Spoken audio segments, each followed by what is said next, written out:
Welcome, Marcin.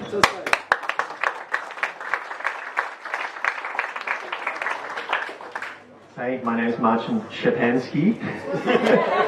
That's how I pronounce it. It's Szczepanski is the Polish pronunciation. Szczepanski is close enough. I'm going to be talking about how we build front-end features for two different Bitbuckets, Bitbucket Server and Bitbucket Cloud. So I've been on the Bitbucket Server team for about 2 years now, and pretty much over the last year or so we've been working on sharing front-end features and components between Bitbucket Server and Bitbucket Cloud. So why the difference? Originally they started as two separately named products, just to avoid any confusion in the terms I'm going to use later on. So Bitbucket was Bitbucket, bitbucket.org. Stash was the product you install on your own servers that lets you host repositories, similar sort of thing. Now they're both called Bitbucket. Except one's Bitbucket Cloud and one's Bitbucket Server. So I'll be using those icons to refer to them and calling them Cloud and Server without saying Bitbucket, because that's what I'm used to doing at work. Why do we have two products that are pretty much the same but yet different? So there's a long bit of history that I don't have time to get into, but essentially Bitbucket Cloud was an acquisition. Bitbucket Server was built in-house just because of different requirements at the time, and that's kind of where it grew from. They're basically two totally different platforms. So Bitbucket Cloud is roughly Python Django web app, and Bitbucket Server is Java-based. But they do have one thing in common, and that's HTML, CSS, and JavaScript. So that was sort of, what? There's three things in common. What did I say? One. The web platform. And so that was a natural sort of place to try and share code between these two products that are quite different on the back end. So obviously it's not really a common problem for most developers having two products in one organization that are built entirely differently, that do roughly the same thing, and yet we want to deploy the same features too. But still, it's an interesting story. So when I started about just under 2 years ago, one of the first things I worked on was pull request tasks. So for those not familiar with it, it's got a little bit of UI to it. You can basically create tasks for a pull request comment. There's some nice animations. There's like a task list, and you can check things off. And basically, we pretty much built this feature, and we had like a regular demo session with the Bitbucket Cloud team where we kind of showed what we were working on. And Bitbucket Cloud had been building from the same spec, same design, and we basically showed exactly the same thing at the same time that we built entirely in isolation. So it was probably a good opportunity to kind of share some of that work. And so pull request tasks shipped entirely separately, that's different. But we started on this approach of trying to share more components between the two products. So initially, we used Bower. Basically, both products were already consuming Bower packages. This was still like late 2014, early 2015. Bower was still alive. It was all good. And we had the ability to basically publish these components and consume them in the products.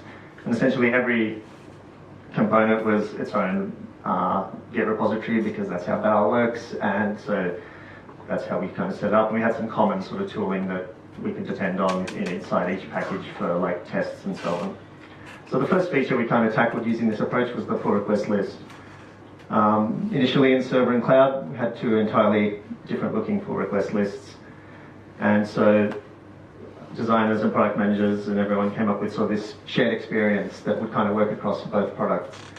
So while the UI side of things, like it's easy to build like a UI that displays this, not easy, but to build a UI that displays this information, the problem was mainly on the back end sort of data stuff, where basically the REST APIs between the two products are different, the shape of the data that comes back from those REST APIs were different, but all the information was available, just not in the same format. And so we wanted to keep that away from the actual UI components. We want the UI components to just work with a generic data model. And so we came up with this shared data model approach, where basically we defined a single data model for the UI components to use that each product could then transform from its internal data model to that data model. So we had this concept of data providers, and I'm kind of going to go through this quickly because this could take like the whole topic of the presentation.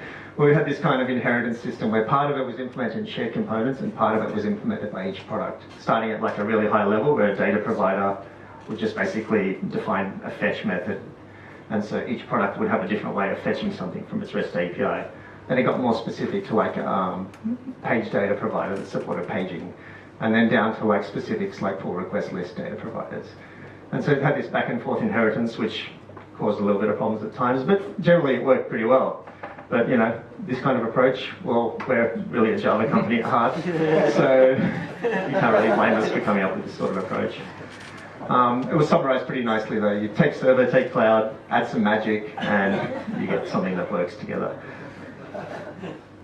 But, you know, it worked. We shipped the new pull request list in Bitbucket server a while ago, and basically not long after, I think it hadn't shipped yet, but our own John Vanderloo went over to SF and in just a couple of days managed to get it mostly working in Bitbucket Cloud because of the effort we put in with this sort of shared component infrastructure.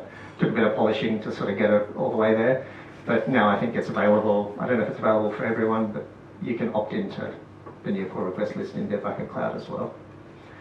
But the main issue we kind of ran into was dependency hell. If you've ever used Bower before, you've probably seen a screen like this, where basically it tells you that it can't work out dependency versions. So Bower's big thing is that it is a fully flat dependency tree, so that if you've got two components that depend on different versions that don't match, it will basically ask you to resolve the conflict manually. Unlike something like NPM, which if two things need different versions, then each component would just get its own version of that dependency. So the issues came in when it came to updating something. Say we wanted to update how the avatar looked like in that pull request list of reviewers. So you'd clone the Bitbucket avatar repository, you'd make your change, create a pull request, release a new version. You clone the Bitbucket avatar list, make a change, release a new version. Clone the pull request list, make a change, release a new version. But then there's something else that depends on the avatar list, and that suddenly has a dependency conflict. And so you need to update that component. And then there's a bunch of other components, and by the end of it, you've made like a whole bunch of pull requests, a whole bunch of changes just to make one small change. And it was kind of frustrating. So we moved on to Shared Components 2.0. We mono-repoed all the things. So basically, we took all the components and brought them into a single repository, which meant it was going to be much easier to manage. And at this time, it was sort of getting towards the end of 2015. Bower was now considered dead, and so we decided to publish it internally as an NPM package. And so this is where BBUI was born. So that's what we refer to it as internally. So updating a BBUI component is much easier. You clone the BBUI repo, you update all your components inside that repo, single pull request, single release, and then you update the version in stash, as we still call the repository, and you're done. So the pros and cons of this approach, well, all the dependencies are in one place, one thing to NPM link, one pull request, one release, which makes it much easier. There's a couple of downsides. You can't update a single component in isolation. You've got to update everything. And it's easy to end up in a state where you potentially bring in other changes than what you're updating if you're not careful about semantic versioning and so on. But sometimes it's unavoidable because you've just got the one package you can update in your product. So what are we doing as the latest sort of things? Well, like everyone else, we're looking at React and Redux for our latest components. One of the first features that's just shipped in Bitbucket server using the new sort of React Redux approach we're using is the pull request header, which is just that bit at the top there. So we've shipped the ability to not just approve a pull request, but also say it needs work as a separate step. And that whole part's now React. And so basically, slowly sort of going through the whole pull request experience, and we needed an approach where we could centralize the sort of the data approach compared to what we'd been doing before, and so Redux kind of was a natural fit for that for us. As to how we, like you saw that before, that shared data model back and forth, how do we split that up in BBUI between what's implemented in products and what's implemented in BBUI itself? So I don't have time to go into an intro of what React Redux is, but so if you're not familiar with it, I'm sorry, but basically, we implement reducers in BBUI, so we still use that shared data model, the idea of the shared shape, so it makes sense to share the reducers since they're working on that data model. But the actual stores themselves, the Redux stores, are created per product. That allows them to be initialized in a product-specific way. The bulk of the UI is built as dumb components in BBUI, so that means that they have no knowledge of Redux at all. They're basically just standard React components that take props and fire callbacks.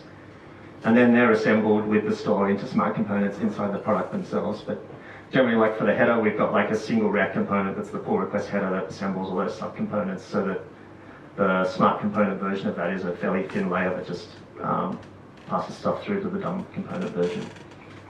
And then the action creators, they're now per product, and that means that any sort of REST calls and stuff like that that's product specific can happen in those action creators.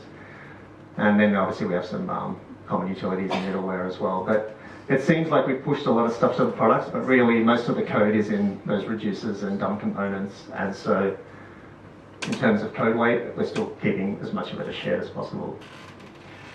So what have we learned on this journey? JavaScript is pretty awesome as a common platform.